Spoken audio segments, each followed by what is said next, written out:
Hey friends, today we're working on this old Polaris Ace 570.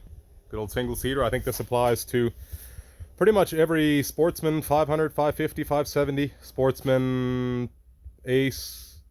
You could probably do this with all of them, honestly.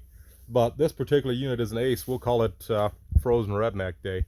But anyway, as you can see, I just kind of sort of mounted my snowplow here. That's not quite done yet either. But I found that my clearance was in fact non-existent. It was literally dragging on the ground when I sat in it. Can't have that. So anyway, looked up spacers. They're like a month away. And this is bottomed out. So I was like, okay, what could I do to make my own spacers?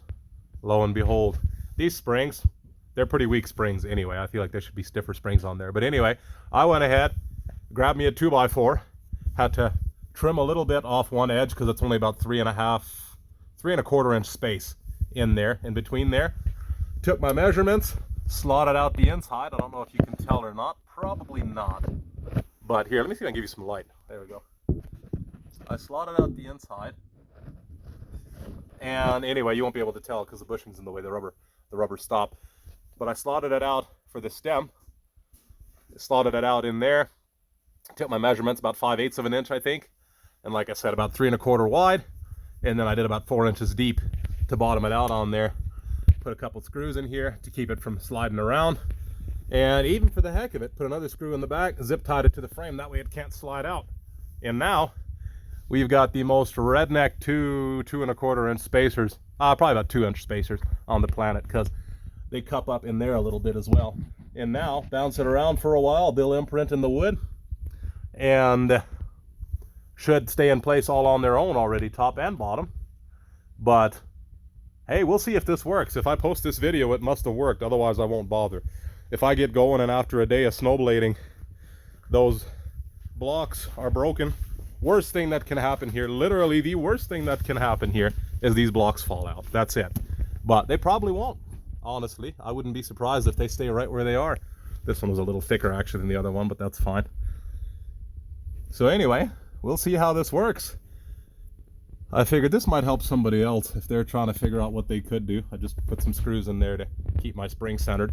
Kind of measured it a little bit, front and back, you know, side to side. And yeah, we're gonna find out now. Now I've got an extra 2 inches of clearance. It's not bottoming out anymore. And I believe we are ready to plow. We'll see. I gotta finish stabilizing my plow and such, but hopefully we can finally start clearing some of that garbage outside.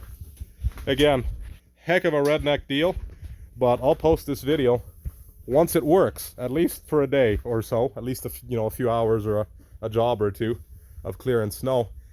And if it fails miserably, well, you'll never even see this video. But if you see this video now, there's a pretty good chance this worked for at least for a while I wait for my rubber stops. Hey, I hope this video helps somebody. Take it with a grain of salt. Be careful. Don't be stupid like this whole idea is. Maybe I should encourage everybody not to try this at home. But we'll give it a shot. We'll see if it works. Hey, hope this video helps somebody. And as always, may God bless you. Billy says hi or something.